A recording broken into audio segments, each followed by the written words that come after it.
I would like to request CA Hemant Jaliwala sir to offer a memento to CA Kanan Bahal sir.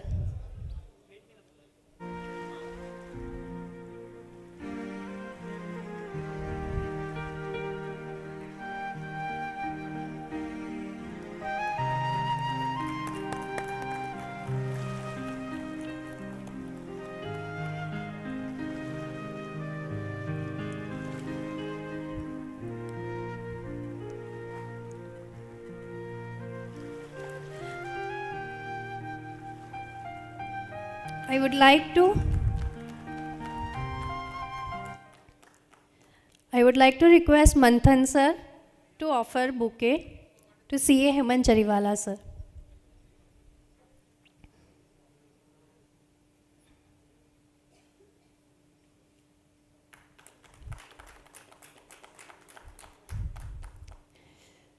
May I request CA Ronak Parekh sir to give a brief introduction about our speaker, CA Kanan Bahal sir.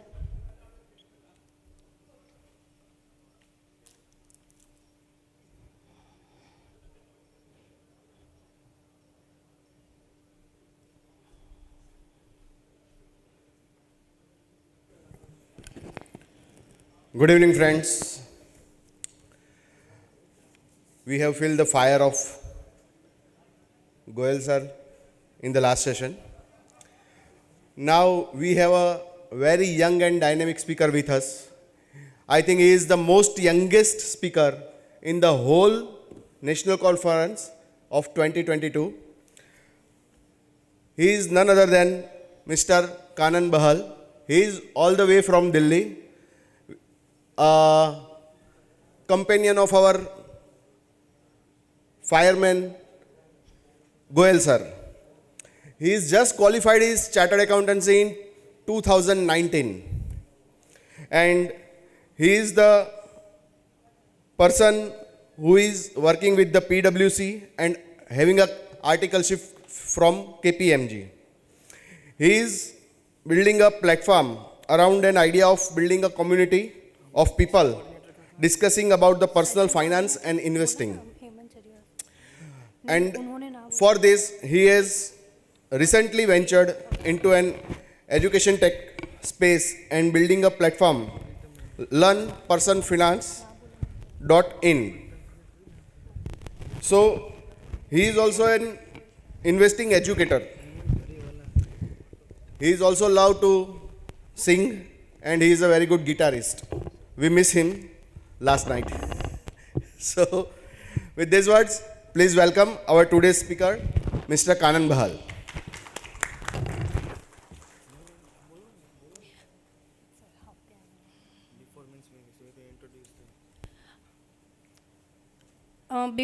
Before starting our session, I would like to request CA Hemant Jaliwala sir to give words of wisdom.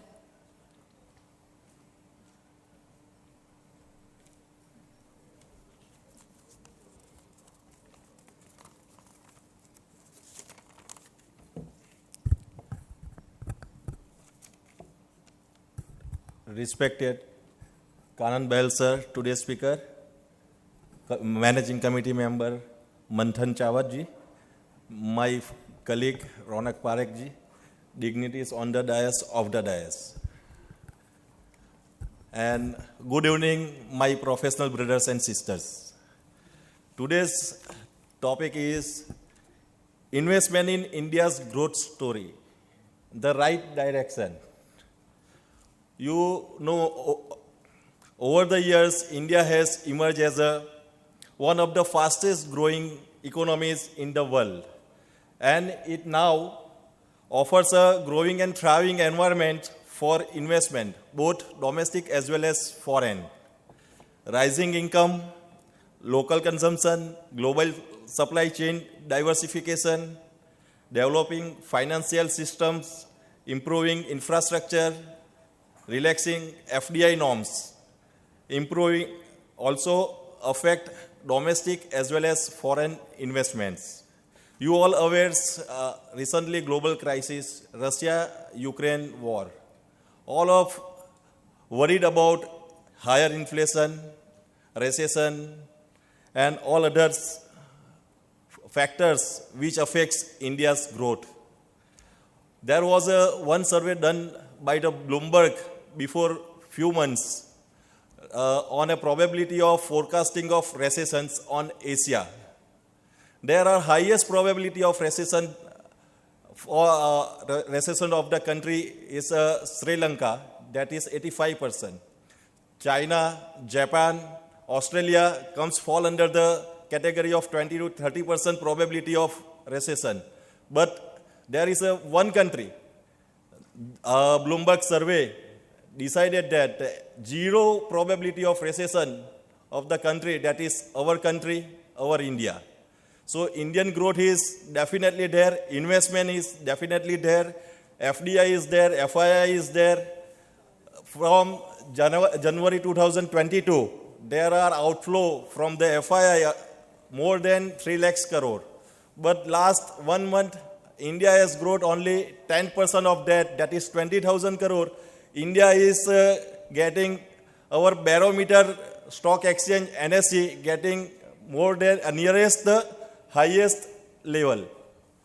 So investing in India's growth story is a beneficiary for all as a retail player as well as international player.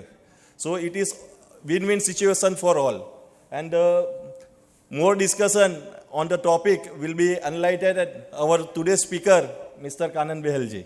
Thank you. Thank you, sir. I would like to invite CA Kanan, sir. Please continue the session. Thank you so much for the warm welcome.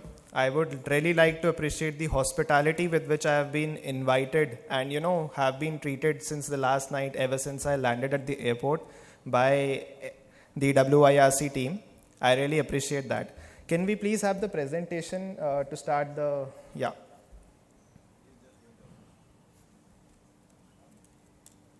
नहीं है नहीं है.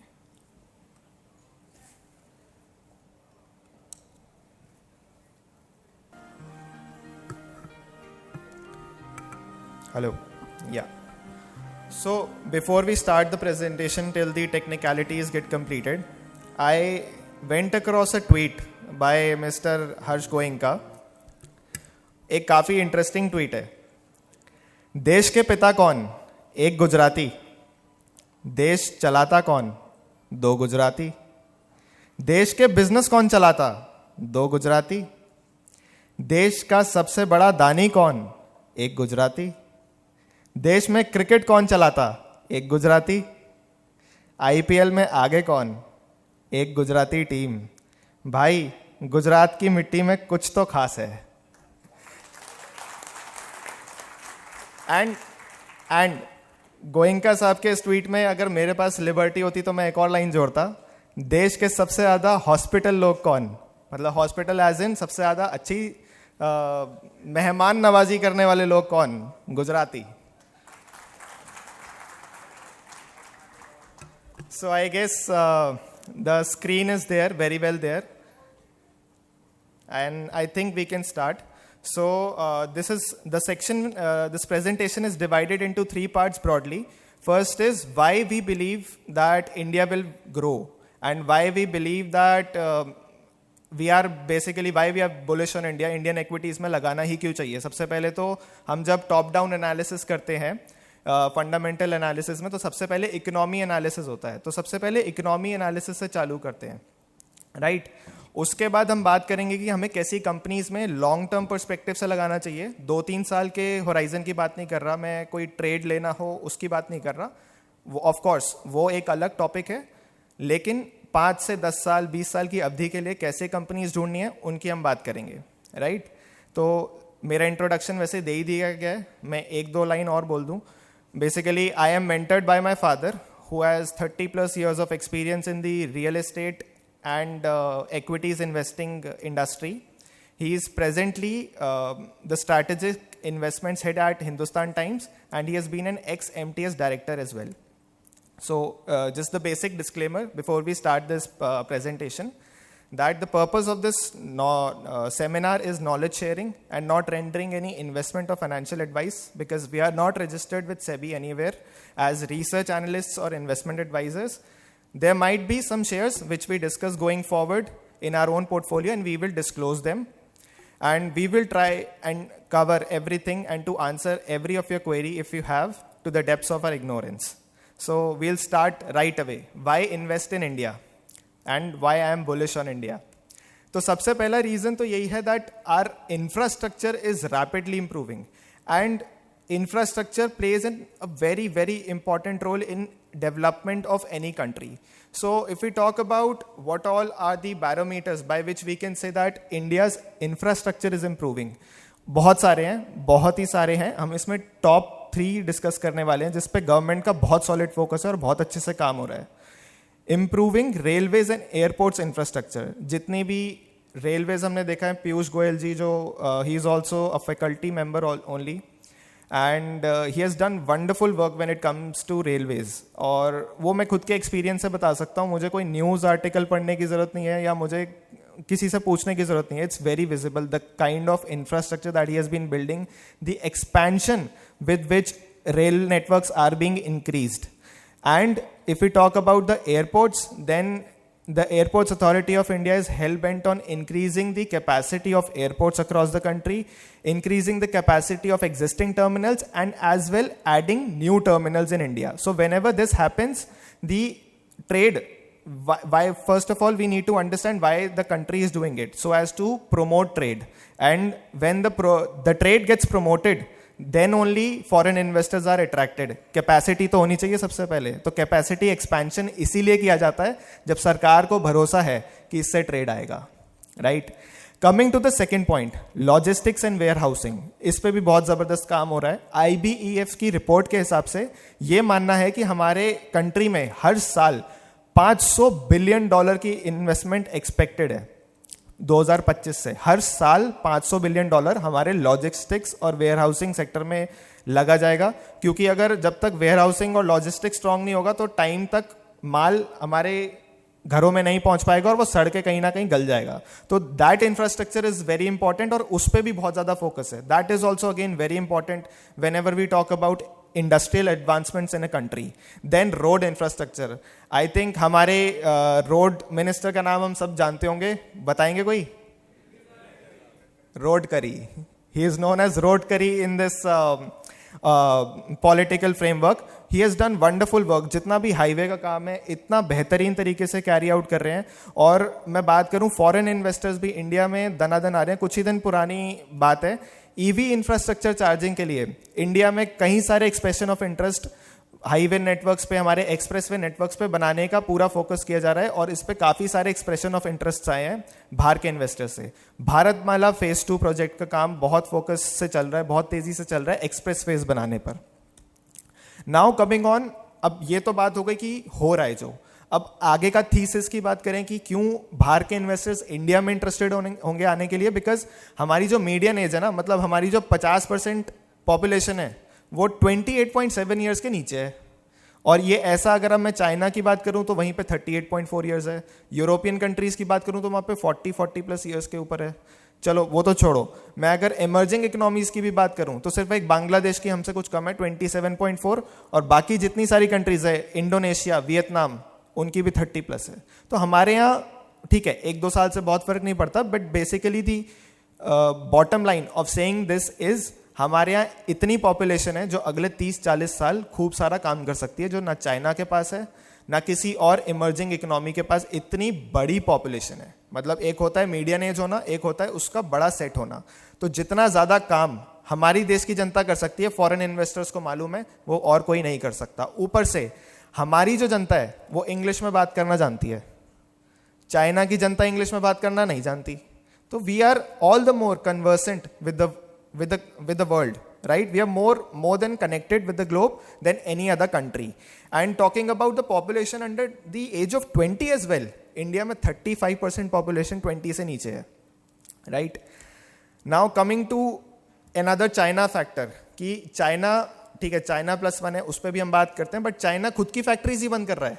जो हमने chemical boom पिछले 5 साल में देखा, दीपक नाइट्राइट, आरती इंडस्ट्रीज, इन्होंने सब ने इतनी दनादन कैपेसिटी एक्सपेंशन इसलिए की क्योंकि वहाँ की फैक्ट्रीज बंद हो रही हैं.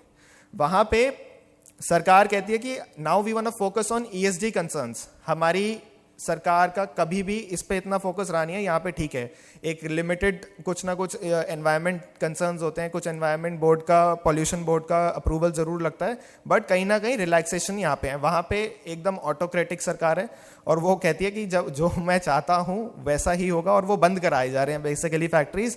तो फैक्ट्रीज बंद होंगी तो दूसरी पॉपुलेशन, लेबर कहाँ पे है? India, right. इसीलिए हमने पास्ट में भी देखा, ऐसा नहीं है कि ये फ्यूचरिस्टिक है, ये हमने पास्ट में भी देखा और आगे जाके जो फार्मा इंडस्ट्रीज है, क्रैम्स इंडस्ट्रीज है, CDMO इंडस्ट्री है, इसमें बहुत बड़ा बूम देखने को हमें मिल सकता है because of the same reason कि वहां पे फैक्ट्रीज बंद हो रही हैं. Coming to the China+1 diversification, the sentiment is definitely negative if we talk about the world that is against China. उसके बाद से MNCs को ये भी रियलाइज हो गया आफ्टर कोविड कि हमें अपनी सप्लाई चेन्स कहीं ना कहीं डाइवर्सिफाई करके रखनी है. So all the more India is coming into this picture so that they can may be diversify the supply chains and not just be dependent Holi and solely on China, right. उसके बाद से ये 2019 से और ज़्यादा हमारे लिए अट्रैक्टिव इसलिए हो गया क्योंकि एक टैक्स ऑर्डिनेंस लाई थी निर्मला सीतारमन जी, जिसमें effective tax rate new manufacturing companies के लिए सिर्फ 17% रखा गया था. And this is in par with countries like Singapore जहाँ पे 17% कॉर्पोरेट टैक्स रेट होता है. So again this is very good for incentivising people. All the more, मतलब ये जितने भी मैंने पॉइंट्स बोले हैं, ये 17% के बाद सोने पे सुहागा हो गया हमारे लिए कि 17% टैक्स रेट कोई इमर्जिंग इकोनॉमी ऑफर जनरली नहीं करती, राइट. अब आगे बात करते हैं स्टेबल गवर्नमेंट की. अब ये जो पिक्चर है, इससे ये मेरे को इससे ज़्यादा अपडेटेड पिक्चर नहीं मिली. ऑफ कोर्स अगर मैं बिहार की बात करूं तो वो ज़रूर चला गया है एनडीए के एम्बिट से फिलहाल, बट आप देखिए पूरी कंट्री नॉर्थ ईस्ट, जहाँ पे नाम भी नहीं होता था इस पर्टिकुलर गवर्नमेंट का, पूरी country, the entire country has been coloured in orange if you can see this map. And this provides a sense of confidence to the investors that tax policies change नहीं होंगी. अब जब हम financial models बनाते हैं, जब हम calculations करते हैं, तो वहाँ पे टैक्स रेट हमने अज्यूम किया हुआ है 17%. अब कल को कोई और सरकार आ जाए, वो कर देगी 25%. ऑफ कोर्स आने को तो बिल्कुल आ सकती है, बट आसार नहीं लगते क्योंकि स्टेट लेवल पे भी इतनी सॉलिड मेजॉरिटी है हमारी प्रेजेंट जो सेंटर में गवर्नमेंट है उसकी. तो इससे लोकसभा और राज्यसभा दोनों में बिल्स पास होने में बहुत आसानी मिल जाती है, right. India is going to be the second largest economy by 2050. At present day, if I'm not wrong, it's at the 6th number. हम US को भी क्रॉस कर जाएंगे, सेकंड रहेंगे बस सिर्फ चाइना के नीचे. ऐसा PwC की रिपोर्ट का मानना है और ऐसे कई सारी रिपोर्ट्स का मानना है जिसमें हमारी कंट्री के ग्रोथ एस्टिमेट्स की जो बात की गई है वो बहुत आगे है. ऊपर से हमारी कंट्री की जो इकोनॉमी है उसमें बहुत सारा पार्ट है जो हम सब जानते हैं, रिपोर्ट भी नहीं होता. Shadow economy, the black economy, और इस सरकार का पूरा फोकस है उसको अपने एम्बिट में लाना. यूपीआई जो डीमोनेटाइजेशन हुआ, बाकी सब हुआ, agreed, but if we look at the UPI transactions 2018 में they were just 8% of the GDP and today it is more than 50% of the GDP as on April 2022. So this shows how much economy is going to be accounted in India. So जो nominal growth rate हमारा 10-12% हुआ करता था ना, अभी पिछले 3-4 साल की हम बात हटा दे तो जो नॉमिनल ग्रोथ रेट हमारा जीडीपी का 10-12% हुआ करता था, वो कहीं और अच्छा निखर के आएगा इन सम years to come. Of course, these are some structural changes which take time to, get incorporated in the system and for the systems to relax all those inefficiencies. But yes, this is definitely a great point. और जैसा sir ने बोला ही, Hemant sir ने, no recession risk for India. China में भी 20% है because of the supply chain issues that they have created, because of the emergence of another new virus over there.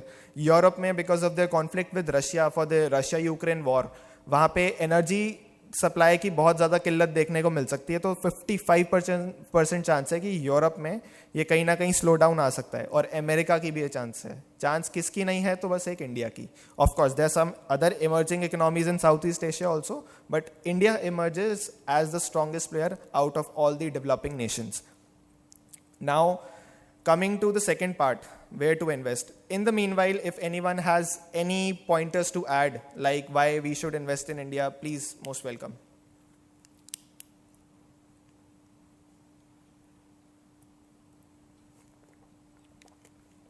Okay, I think we can go ahead. So second part, if we have to start with the second part, let me start with the first rule. Basically, again, I am reiterating, this is for long-term growth investing, like with a 5 to 10 to 20 year horizon. This is not for a 1 to 3 year period कि किसी की capacity expansion हो रही है या किसी में temporary Tailwind आ गया, उसकी बात कर रहे हैं, उसकी नहीं कर रहे. वो एक अलग टॉपिक है. हम यहाँ पे एक बारी कुछ एक कंपनीज फिल्टर आउट करेंगे और उसमें 15-20 स्टॉक्स का कैसे पोर्टफोलियो बनाया जाए उसकी बात कर रहे हैं, so that we can focus on our core work and keep this money invested, right. तो सबसे पहला रूल है, कैच अ मिड साइज और a large fish in a large pond. Fish का मतलब कंपनी, पॉन्ड का मतलब इंडस्ट्री. जरा इस पर चर्चा करते हैं. भरत शाह है, मिस्टर भरत शाह है आस ग्रुप के. उनका ये कहना है, the idea of growth is derived from the idea of size of opportunity.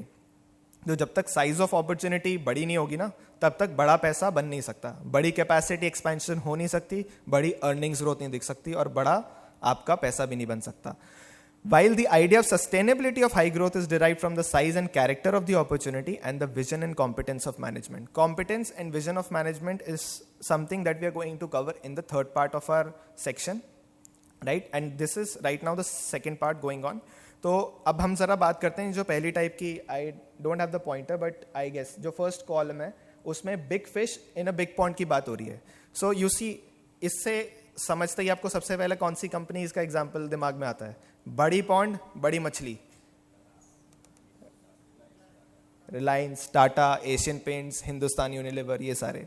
आप देखिए इसमें नीचे लिखा भी है, might continue to trade at expensive multiple and provide steady returns. इसमें बहुत सारे लोग मैंने देखा है घुसते ही नहीं है, कहते हैं बहुत महंगा हो गया है. हमेशा ही महंगा रहता है. नेस्ले की बात करें, हिंदुस्तान यूनिलीवर की बात करें, वो 55 के प्राइस टू अर्निंग्स मल्टीपल पे भी आपको सस्ता लगेगा. एग्जैक्टली, बिकॉज वो एक बड़ी मछली बन चुकी है, वो किसी छोटी मछली से परेशान नहीं होगी और वो बड़ी बनती जाएगी क्योंकि एड्रेसेबल मार्केट बहुत बड़ी है, right. The large fish has the strength and resources to grow bigger over time. Coming to the second column, that is a big fish in a small pond. ये आप देख रहे हो कितना स्ट्रगल कर रही है. ये ग्रो कर पाएगी? ग्रो नहीं कर पाएगी तो पैसा कैसे बढ़ा पाएगी? इसलिए the large size of the fish merely reflects the fact that it has had a successful past, but a small pond would mean that the future growth is constrained and challenged.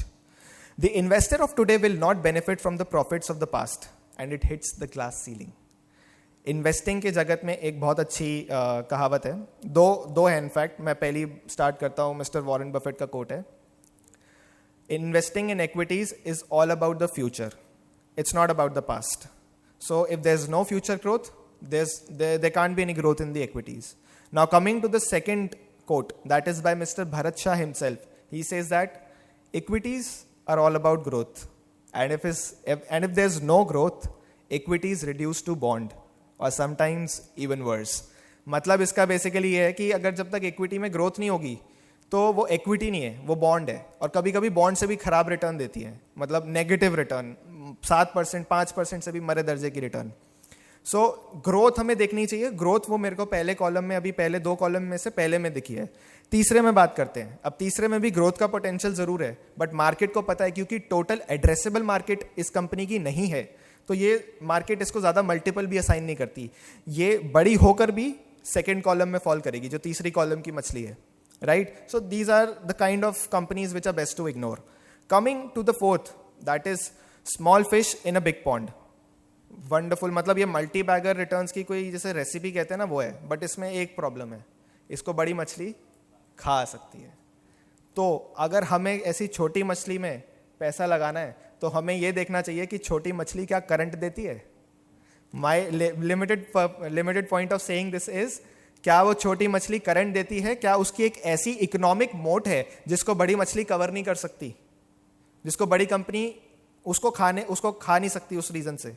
अगर ऐसा हमें कुछ economic mode दिखता है कि company उसको pricing power से नहीं तोड़ सकती, कहीं कंपनी उसको डिस्ट्रीब्यूशन चैनल से नहीं तोड़ सकती, कहीं वो एडवर्टीजमेंट से कंपनी उसको नहीं तोड़ सकती, तो बिल्कुल ये इससे बढ़िया कोई कंपनी है नहीं. बट ऐसी बहुत सारी स्मॉल कैप्स हैं हमारी कंट्री में, 3000 से भी ज़्यादा लिस्टेड ऐसी कंपनीज हैं. बट अगेन उसकी प्रॉब्लम यही है कि वो बड़ा बनने से पहले ही ख़त्म हो जाती हैं. कोविड के टाइम की बात करें तो कितने सारे FMCG प्लेयर्स थे, वो इसी रीज़न से मर गए क्योंकि डिस्ट्रीब्यूशन चैनल वीक था, और कहीं ना कहीं जो इन्फ्लेशन, अभी पीछे इन्फ्लेशन की भी वॉर्स हुई कितनी सारी, उसमें कहीं ना कहीं पास ऑन हम देखें मार्जिन्स जो एशियन पेंट्स के थे या HUL के थे ना, वो कंप्रेस हुए थे उनके रिजल्ट्स में, क्योंकि उन्होंने कॉस्ट इम्पैक्ट जानबूझ के पास ऑन नहीं किया था। ऐसा नहीं है वो पास ऑन नहीं कर सकते थे, बिल्कुल कर सकते थे, बट इससे उनके जो छोटे प्लेयर्स हैं वो मर गए, और कंसोलिडेशन कहीं ना कहीं हमें हर इंडस्ट्री में देखने को मिल रही है।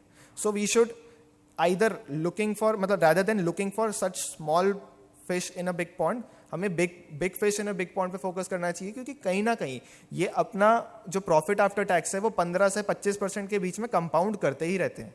Page Industries, Hindustan Unilever, Asian Paints, and there numerous examples, Pidilite Industries, there numerous examples. HDFC bank ने आज की डेट में भी अपनी लोन बुक 13 लाख करोड़ की लोन बुक हो गई है, उस पर भी 20% की ग्रोथ रिपोर्ट करी है। मतलब I don't know why we chase companies which have negative return on assets or maybe a very small return of assets, right? Of course, turnaround कहीं हो रहा है, then that's a different thing. But अभी turnaround stories पे हम ज़्यादा focus ना करके फर्स्ट कॉलम वाली कंपनीज पे इस प्रेजेंटेशन में फोकस कर रहे हैं, right? Second is catch speciality and structural companies, not commodity and cyclical. Commodity का मतलब बेसिकली क्या होता है? मेरे घर के सामने एक शॉपिंग कॉम्प्लेक्स है, वहाँ पे फर्स्ट फ्लोर पे 4 सैलॉन्स हैं, राइट? मैं देखता हूँ कभी भी कोई प्राइस अपना बढ़ाता है ना, उसके कस्टमर जाने बंद हो जाते हैं, वो 1 महीने बाद अपने प्राइसेस वापस उसी पे ले आता है, because there is less scope of specialisation that is offering, और even if he says that I am offering specialisation, the customer doesn't perceives it, right? So जो कमोडिटी है, जैसे अगर मैं बात करूँ जिम्स की भी, तो जिम कभी एक जगह खुलता है तो वो बहुत तेजी से आगे बढ़ता है, लेकिन जब वो दिखता है ना कि उसके इतने ज़्यादा कस्टमर्स बढ़ रहे हैं, उसका मालिक नई नई गाड़ियाँ ले रहा है, तो वो दिख जाता है सामने वाले इन्वेस्टर्स को कि मैं भी जिम के धंधे में पैसा लगाता हूँ। तो जहाँ वो 2500 रुपये की सब्सक्रिप्शन चार्ज कर रहा था, दूसरा प्लेयर उसको 1500 पे चार्ज करता है, because he is willing to work at lower margins. और हमें ऐसी इंडस्ट्री में घुसना ही नहीं चाहिए जहाँ पे लोअर मार्जिन हो, चाहे हम अपना बिजनेस करें या इन्वेस्ट करें, बिकॉज इस पर्टिकुलर प्रेजेंटेशन का पर्पस उन कंपनीज में लगाने के लिए, आपके लिए, जिसमें आप खुद बिजनेस ओनर्स बन सकते हैं, राइट? तो साइक्लिकल हो, ऑफ कोर्स ऑटोमोबाइल इंडस्ट्री का भी एक जोन आता है, या फिर मैं बात करूं कमोडिटीज़ का भी, जैसे HEG था, ग्रेफाइट इलेक्ट्रोड्स की अगर हम बात करें, उनका भी एक जोन था। वो कहाँ 500 के स्टॉक 5000 के होते, बिल्कुल वो भी होते हैं, बट अगर हमें 10-20 साल की अवधि के लिए पैसा लगाना है, तो these are not the best kind of industries that are suited for us to make investments in. Let us just break down the type of industries that we are talking about. So if we talk about the first column, that is commodity or cyclical companies, they are basically affected by microeconomic changes and even macroeconomics, and they follow the capital cycle of the economy. So metal की बात करें, बिल्कुल क्या metal ने अभी पीछे अगर हम 6 महीने का पीरियड हटा दें, खूब अच्छी सुपर साइकिल नहीं दिखाई एकदम अपनी। Oil and gas, cement, airlines, hotels, auto ancillary, अगर इकोनॉमी कहीं ऊपर नीचे होगी ना, तो ये इंडस्ट्रीज जाएंगी। इकोनॉमी का ठीक है, ऑफ कोर्स हमने अभी बात करी, हमारी इकोनॉमी बहुत स्ट्रांग है, तो इसमें क्यों नहीं पैसा लगाना चाहिए। बेसिकली ओवरनाइट कभी भी किसी इकोनॉमी पे कुछ नेगेटिव इम्पैक्ट, हेडविंड आ सकती हैं, राइट? वहाँ मेरा पैसा इसमें कब आधा हो जाएगा मुझे पता भी नहीं चलेगा, और वहाँ आधे से उसको ऊपर जाने के लिए 100% रिटर्न तो पहले मेरी कैपिटल तक आने में ही लग जाएगा। तो इसलिए मैं इन कंपनीज पे ज़्यादा फोकस नहीं करता। अब अगली 3 पे बात करते हैं कौन कौन सी कंपनीज हैं। उससे पहले I'll just take a water break. Specialty growth companies. Basically there's a value addition over here. Commodity पे टॉपिंग लगा के जो प्लेयर दे पाता है और सिर्फ वही दे पाता है, वो स्पेशलिटी है. This can be derived out of some kind of moat around their patents that they have, or maybe the distribution network that they have. अब पेंट इंडस्ट्री में घुसना बड़ा, मतलब ठीक है कुछ एक लाइसेंसेस आपको ज़रूर लगेंगे, आसान है, बट क्या आप घुसोगे? आपको पता है एक बड़ी मछली इतनी उधर बैठी हुई है, उसका डिस्ट्रीब्यूशन नेटवर्क इतना सॉलिड है कि वो अपने डिस्ट्रीब्यूटर के मार्जिन ज़रूर कम करती रहती है, फिर भी डिस्ट्रीब्यूटर उसको छोड़ता नहीं. क्यों? ऐसा नहीं है कि वो उसको पैसे कम कमाने की अपॉर्चुनिटी दे रही है. वो पर्टिकुलर कंपनी अपने डिस्ट्रीब्यूटर को एक ही दिन में 4 बार पेंट सप्लाई करके दे रही है. 4 बार पेंट सप्लाई करके दे रही है तो वो 4 बार ही उस माल को निकाल पा रहा है. उसकी इन्वेंट्री होल्डिंग कॉस्ट बिल्कुल नहीं है. लेकिन बाकी पेंट्स की मैं बात करूं तो उसमें इन्वेंट्री होल्डिंग कॉस्ट भी है बिल्कुल. सो ठीक है, इस कंपनी में घुसना बहुत ज़रूरी, मतलब घुसना बहुत आसान है. शायद आप एशियन पेंट्स की क्वालिटी का पेंट भी बना दो, बट उसका डिस्ट्रीब्यूशन नेटवर्क तोड़ने की जो मोट है वो बहुत मुश्किल है, बहुत मुश्किल है, राइट और ये जो कंपनीज हैं ये हम कैसे आइडेंटिफाई करते हैं, ये ओवर द टाइम पीरियड, मैं बाकी 3 की भी बात कर रहा हूँ जो पॉजिटिव हम पैरामीटर्स की बात करें, ओवर द पीरियड इनका ROC 15% 20% से ऊपर ही रहता है, इनकी सेल्स ग्रोथ भी इतने से ही ऊपर रहती है, जितनी हमारी इकोनॉमी की नॉमिनल ग्रोथ होती है ना, इससे ऊपर इनकी सेल्स ग्रोथ भी होती है। अब इससे क्या आइडेंटिफाई होता है कि कभी भी इकोनॉमी में हेडविंड आए हो, कभी भी इकोनॉमी आगे पीछे हुई हो, इनकी सेल्स ग्रोथ CAGR हमेशा 12-15% से ऊपर पिछले 10 सालों में रही है, और इनकी जो ROC है वो भी कंसिस्टेंटली 15-20% से ऊपर रही है। 1-2 साल का एक्सेप्शन जरूर हो सकता है, तो हम एवरेज का एग्जांपल ले सकते हैं, उससे कहीं ना कहीं एग्जांपल्स हमारे जो हैं वो डिस्टॉर्ट होते हैं, बट स्टिल हमें वो एक रीजनेबल लिस्ट ऑफ कंपनीज का स्क्रीनर मिल जाता है। Coming to the structural compounders, entry barrier, distribution network, market share potential, consistently high return on capitals, that's what we were talking about. Consumer staples, paint, FMCG, CDMO with long-term license product. These are the kind of companies. If we talk about Syngene, that comes in the last category of this particular table. Coming to annuity-based products, अब paints industry भी ना कहीं annuity में आती है. I would like to ask you all over here, आप अपना घर कितना frequently paint कराते हैं? Please. 5 to 7 years. आप हर 5 से 7 साल एशियन पेंट्स के टॉप लाइन में कंट्रीब्यूट करते हैं, आप बार बार उसके पास आते हैं। ऐसा नहीं है कि आपने एक बार ही रियल एस्टेट खरीद लिया तो आपने जीवन भर में एक ही बार DLF को अमीर बनाया। ऑफ कोर्स उसमें टिकट साइज हाई होता है, बट ये जो एन्युटी प्रोडक्ट्स होते हैं ना, इसमें आप कहीं ना कहीं बार बार बेच सकते हो।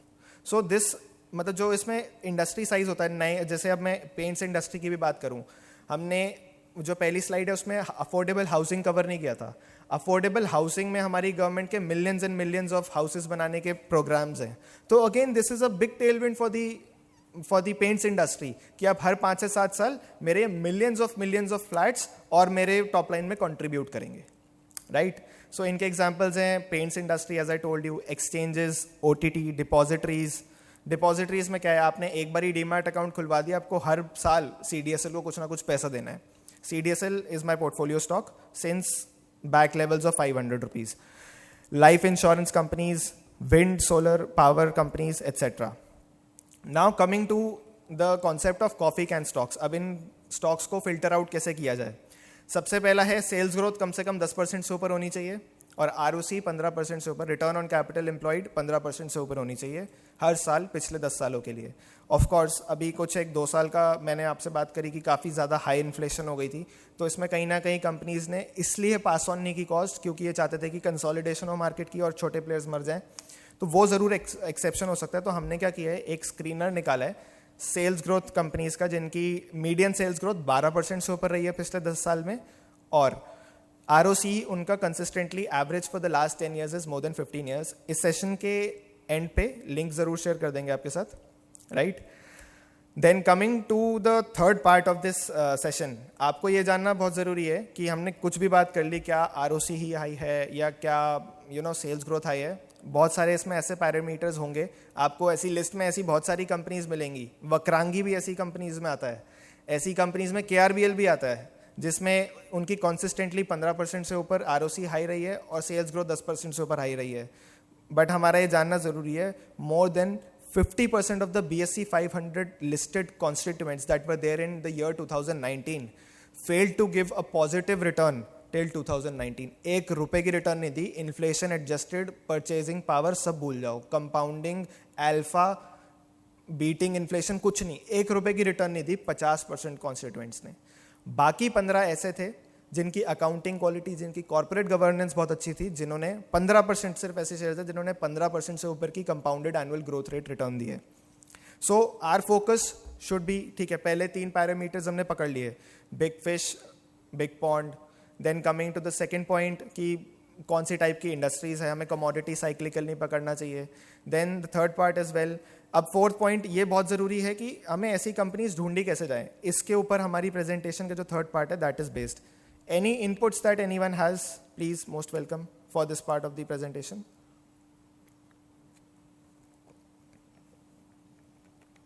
Please, sir.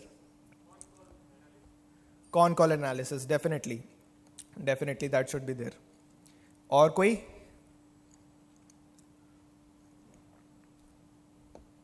Great, thank you sir. आगे बढ़ते हैं. सो बेसिकली DHFL में अगर हम बात करें, सत्यम में बात करें, येस बैंक में बात करें, कुछ हम एक ऐसे पैरामीटर्स की बात करने जा रहे हैं जो इन सब में दिखी थी. आप कहोगे ठीक है, आप हाइंडसाइट में तो ज़रूर बता सकते हो, आगे आने वाले बताओ. अब इससे क्या मेरे लिए क्या दिक्कत हो जाएगी? मैं कंपनीज के नाम लूँगा, क्या पता आप में से कोई उनके ऑडिटर बैठे हो और मेरे पे केस फाइल हो जाए. तो मैं कंपनीज के नाम नहीं लूँगा, लेकिन आपको एनुअल रिपोर्ट में उनके क्या क्या पैरामीटर्स हैं वो ज़रूर दिखा दूंगा, जिससे कंपनी की कॉर्पोरेट अकाउंटिंग क्वालिटी पे आप ज़रूर क्वेश्चन दाग सकते हैं, और कभी कभी उस पर क्वालिफाइड ओपिनियन भी नहीं होता. So coming to the part 3, that is focusing on accounting quality.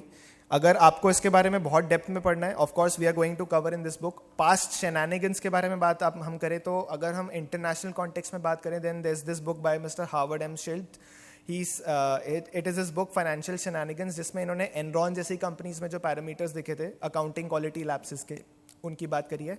Diamonds in the dust by mister Saurabh Mukherjee is in the Indian context, which covers examples like DHFL, Yes Bank, not Yes Bank, DHFL, Satyam, and Deccan Chronicles, and Cox and Kings, and all those examples.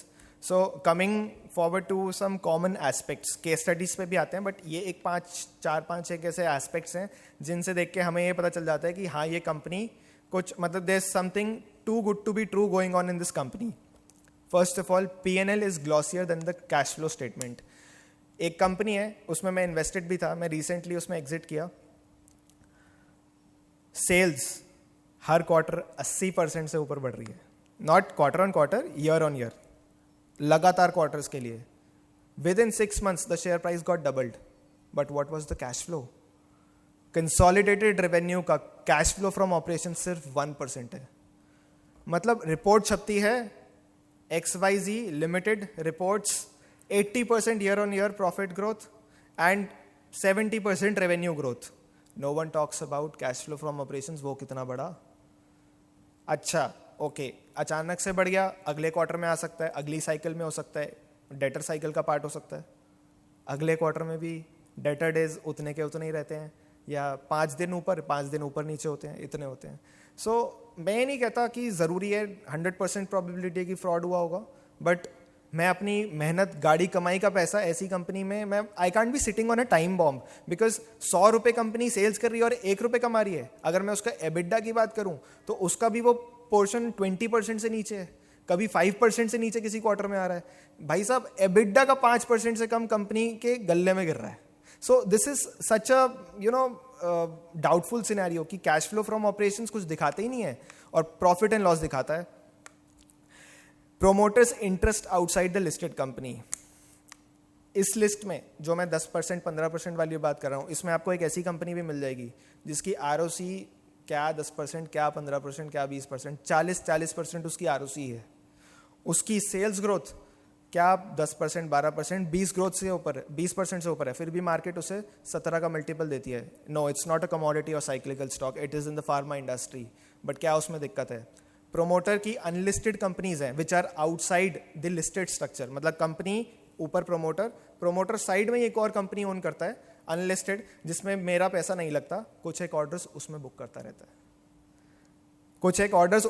करता रहता है ताकि मैं पैसा ना कमा सकूं. आपने मेरे पैसे से लगाया पैसा, बड़े बने आप, लेकिन जब आपने देखा बड़े बन रहे हो तो आप नए ऑर्डर अपनी 100% लिस्टेड एंटिटी में ले लो. उसके बाद कहीं ऐसी, अगर हम बात करें, if you talk about Deccan chronicles also, उसमें भी प्रोमोटर्स के साथ क्या प्रॉब्लम थी?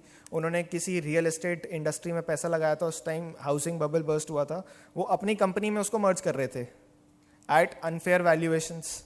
सो जब बाहर गंद मचा हो ना, उसको साफ करने के लिए आपका पैसा ही इन्वॉल्व होगा. So we need to see the promoters interest outside the listed company and the stress in those companies, right?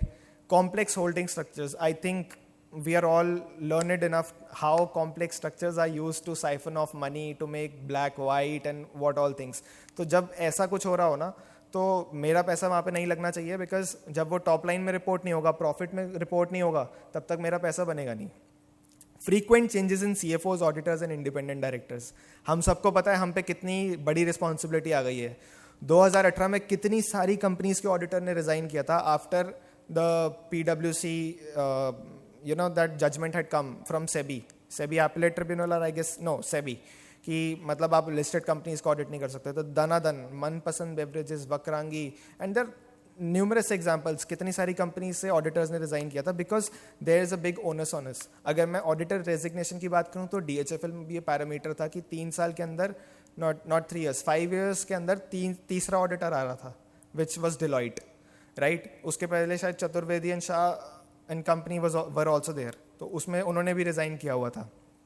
तो कहीं ना कहीं ये पैरामीटर्स हमें दिखाते हैं कि कहीं ना कहीं कुछ अंदर हो सकता है गड़बड़ चल रही हो, राइट. सो चलिए पहली केस स्टडी पे बात करते हैं, M&A रीस्ट्रक्चरिंग पे.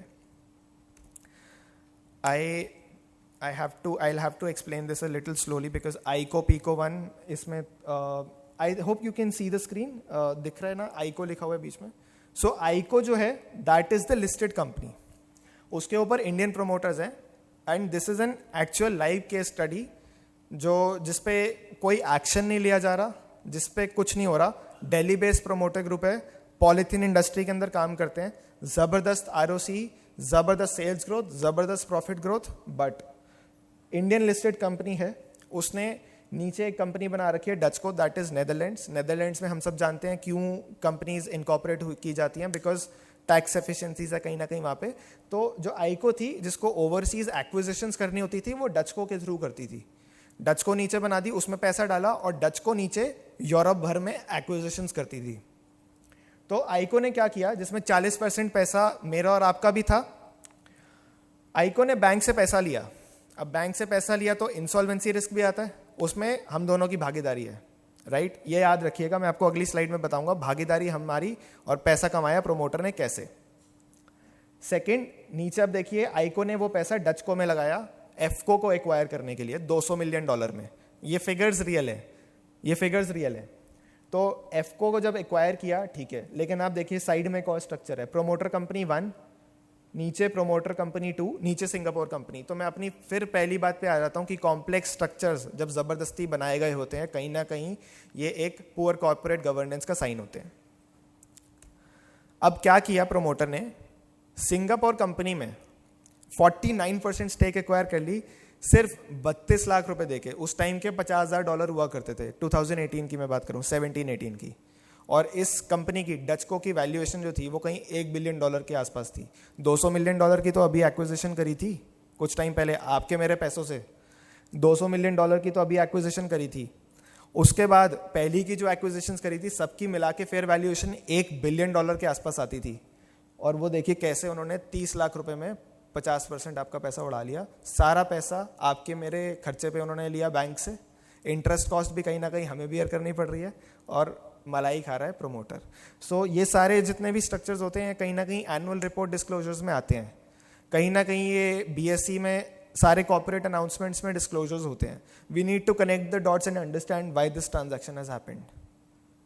इस पर कोई मतलब ऑफ कोर्स कुछ एक माइनॉरिटी शेयर होल्डर्स ने जरूर आवाज उठाई, बट 4 साल हो गए, अभी तक कुछ होना होता हो चुका होता, but no one is taking action. और चलो मान लो हो भी जाता है, I will give you wonderful example of this company. अभी बहुत बेहतरीन रिजल्ट्स आए, शेयर 20% ऊपर गया, फिर कुछ गड़बड़ की न्यूज़ आ गई, फिर शेयर वापस वहीं पे.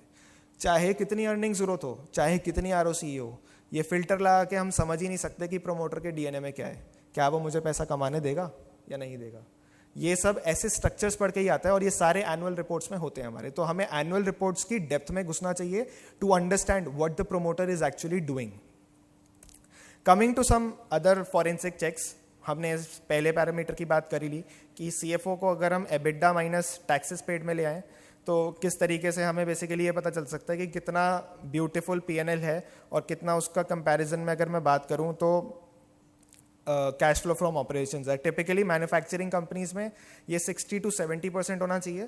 पहले क्वार्टर के अंदर ना आए, जब सेल्स बढ़ी हो तो दूसरे में ज़रूर आ जाना चाहिए, और उसमें फिर 60-70 से ऊपर होना चाहिए of course.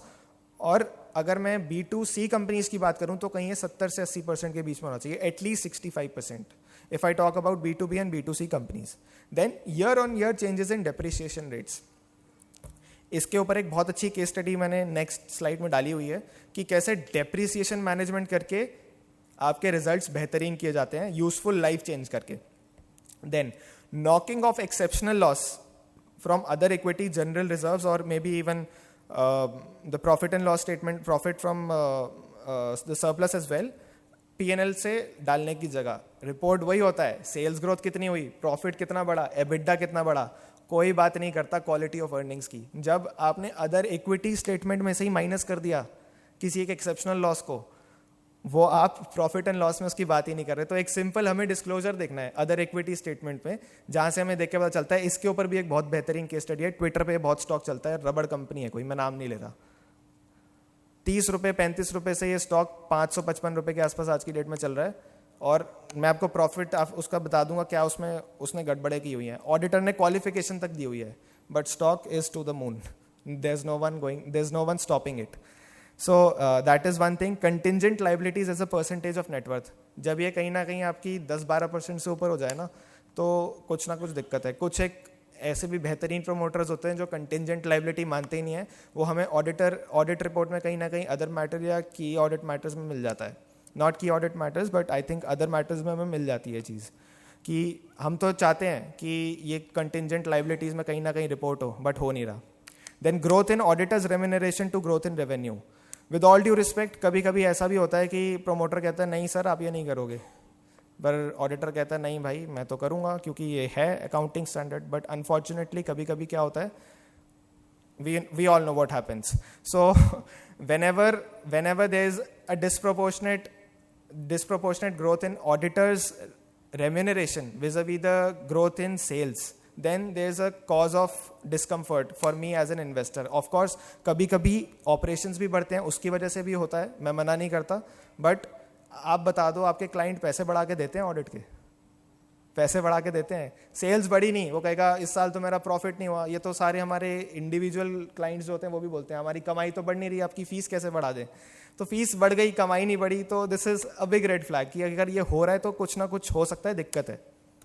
Coming to this case study की डेप्रिसिएशन कैसे मैनेज की जाती है, आप देखिए इस कंपनी का, ये बेसिकली प्लाईवुड इंडस्ट्री का एग्जाम्पल है। ये जो साल था ये प्लाईवुड इंडस्ट्री के लिए बहुत खराब था। तो 31 मार्च 2018 को लगभग हम बात करें तो 715 करोड़ के एसेट्स थे, जो 31 मार्च 2019 को 944 करोड़ के हो गए। What does this show? आप नीचे बिना देखिए मेरे को बता दीजिए, डेप्रिसिएशन इस केस में, नॉर्मल केस में आप बाद में ठीक है आप बिल्डिंग भी देख लीजिएगा, आप लैंड भी देख लीजिएगा कितनी बड़ी थी। डेप्रिसिएशन बड़ी होनी चाहिए, नहीं बड़ी होनी चाहिए? इन आइडियल सिनेरियो बड़ी होनी चाहिए, नहीं बड़ी होनी चाहिए?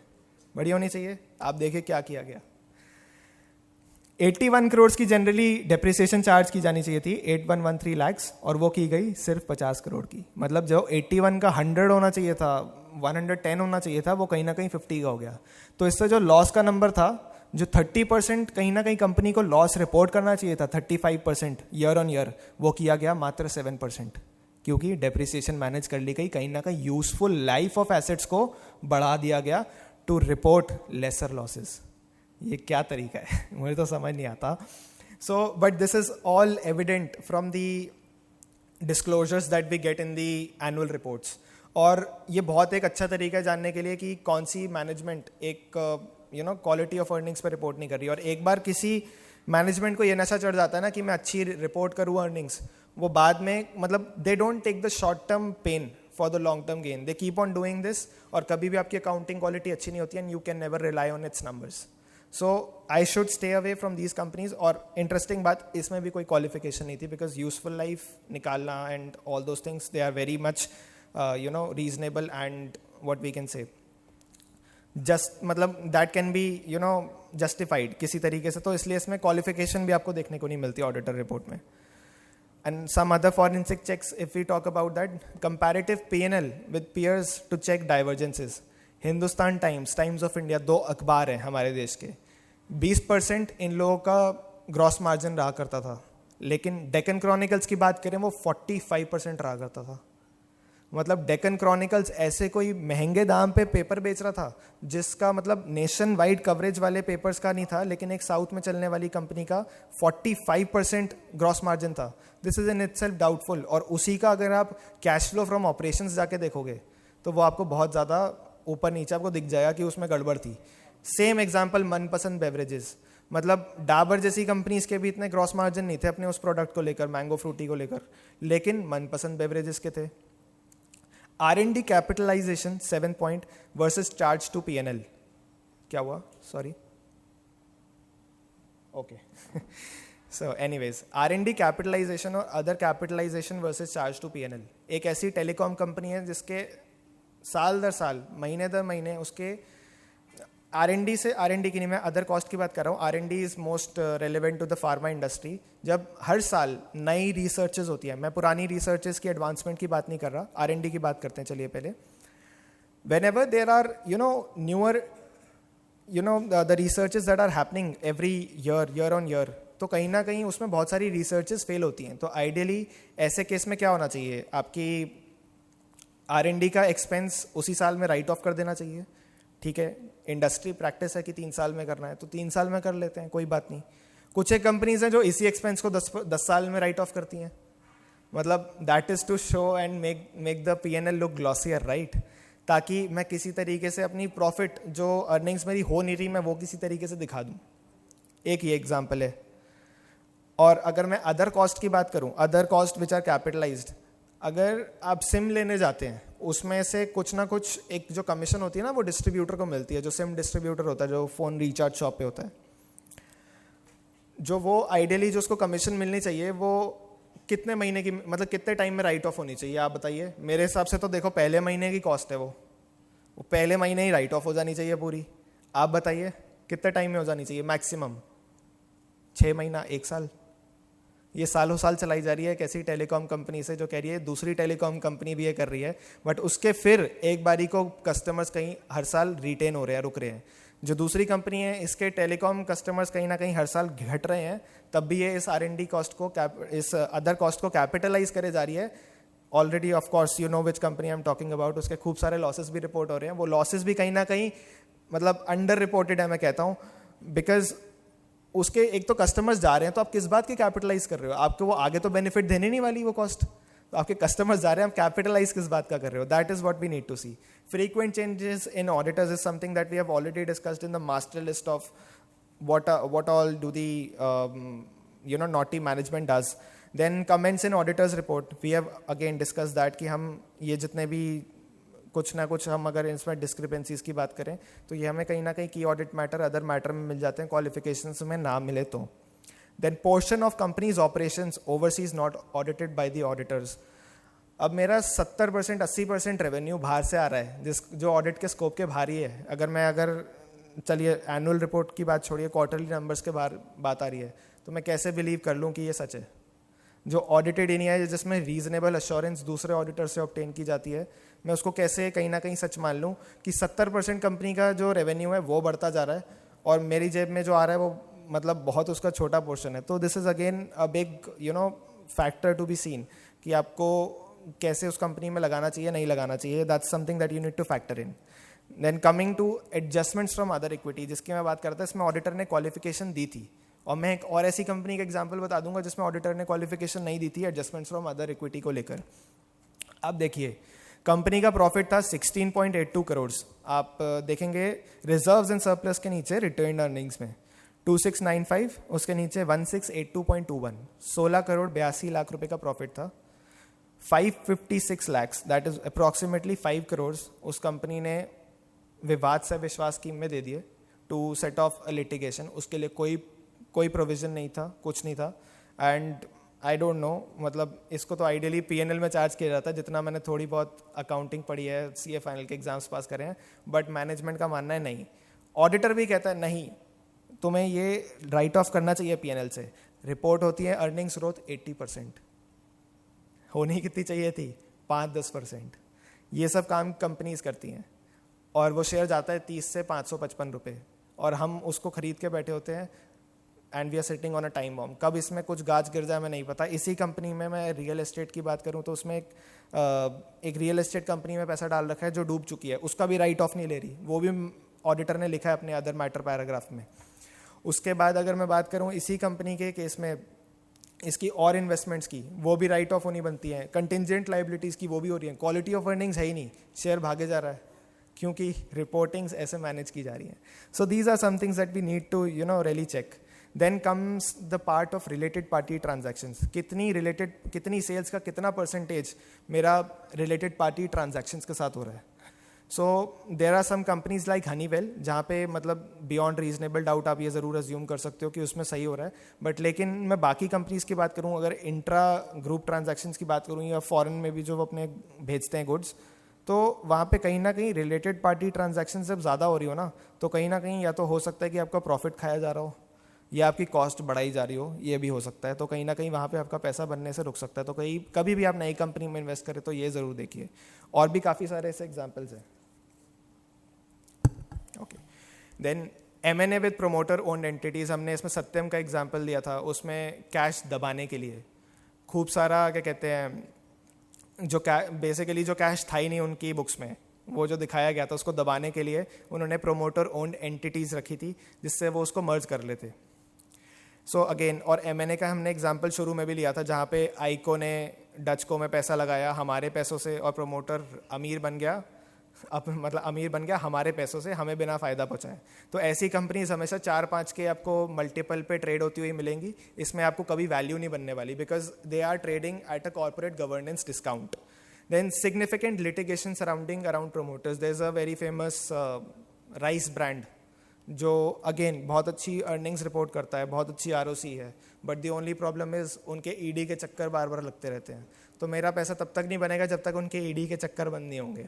उनकी कंपनी का नाम चार्जशीट से जाएगा नहीं, उनका सुप्रीम कोर्ट से क्लीन चिट नहीं मिलेगी, तब तक मेरा पैसा ऐसी कंपनी में नहीं बन सकता. ये कंपनी 650 रुपये के आसपास ट्रेड करती थी 2017 में, और अभी भी खूब अच्छी अर्निंग्स ग्रोथ CAGR, खूब अच्छी ROC रखने के बाद भी आधे प्राइस पे 25 का मल्टीपल रह गया 10 का. क्यों? क्योंकि ED के चक्कर लगते रहते हैं और मैं इस भरोसे पे बैठा रहा हूँ कि कभी ख़त्म होगा. अरे और 5-6 हज़ार कंपनीज हैं, उनको एनालाइज कीजिए, एक कंपनी के पीछे क्यों लगना ज़रूरी है. I have seen my relatives investing crores of their money, retirement money into this company. कभी तो हट जाएगा. अरे बाकी 5,000 कंपनीज भी है, उनको देखिए ना. Then pledge of promoter stake. Business अपने दम पे पैसा नहीं निकाल पा रहा तो प्रोमोटर को कहीं ना कहीं अपनी स्टेक प्लेज कर जानी पड़ती है in most of the cases. I am not talking about 100% cases. तो कहीं ना कहीं वो pledge quarter on quarter reduce होनी चाहिए. और मैं ऐसी कंपनीज में ना यूनिवर्स ऑफ 5,000-6,000 लिस्टेड स्टॉक्स, मैं ऐसी कंपनीज को जनरली अवॉइड करता हूँ जहाँ पे प्लेज हो. So coming to the last case study, हम देखें अगर ये प्रोमोटर की वाइफ है, इनका ईयरली रेंट है 7,80,000 का. अब आप बताइए आप कितना रेंट का डिपॉजिट देते हैं जब आप रेंट पे अपनी प्रॉपर्टी चढ़ाते हैं. दिल्ली में नॉर्म है 2 महीने 3 महीने का, राइट. तो इसको आप डिवाइड कर दीजिए 12 से, कितना आया, अराउंड समवेयर अराउंड 65,000 इंटू 3. कहीं इसमें 1,30,000 के आसपास का, या 2 महीने 3 महीने की मैं बात करूँ, मान लो चलो पूरे साल का भी दे दिया, 7,80,000 का डिपॉजिट आना चाहिए था. डिपॉजिट देखिए कितने का है, 1,95,00,000. This is 25 times of annual rent, interest free deposit. और ये हमारे पास सब एनुअल रिपोर्ट में होते हैं रिलेटेड पार्टी ट्रांजैक्शंस में, कि मतलब 25 साल का डिपॉजिट कौन देता है. ये how is this fair, how is this eight arms length price. तो कहीं ना कहीं प्रोमोटर अमीर बन रहा है मेरे पैसों पे, मुझे बिना इंटरेस्ट दिए उस चीज़ पे. अब वो 1,95,00,000 से कुछ भी करे, क्योंकि पता तो है कि जब तक कंपनी चलनी है ये प्रॉपर्टी कंपनी ने रेंट पे यूज़ करनी है और मैडम के नाम पे ही रहनी है. So anyways, so the coffee can list that we discussed about is given on this link. You can scan this and download this by logging into our portal. Any questions that we may have right now, please welcome.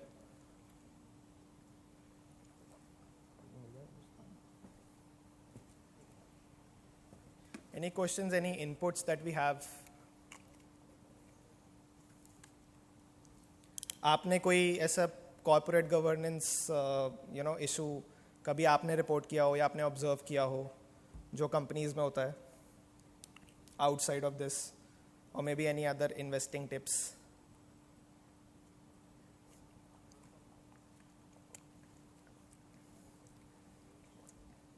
Hemant sir, आप अपने please हमें guidance दीजिए ना.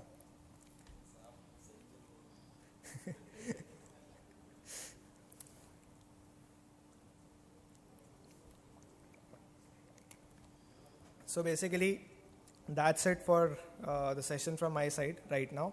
So basically what we are doing is, आपने log in किया होगा, we are basically creating a free of cost personal finance community for with a mission to make India a financially literate nation. And we will be conducting weekly or maybe bi-monthly webinars around personal finance and investing topics, again free of cost, across the country, for people to know all these kind of topics, not just around stock market but around personal finance aspects also, कि कहाँ पैसा लगाना चाहिए ideally, कहाँ आप लगा सकते हो, how to identify your goals and risk statement and all those things. So that's it from my side, and thank you. Thank you so much. Thank you so much, Kanan sir, for giving us this wonderful analysis. I would like to invite CA Manthan Shawat sir to give vote of thanks.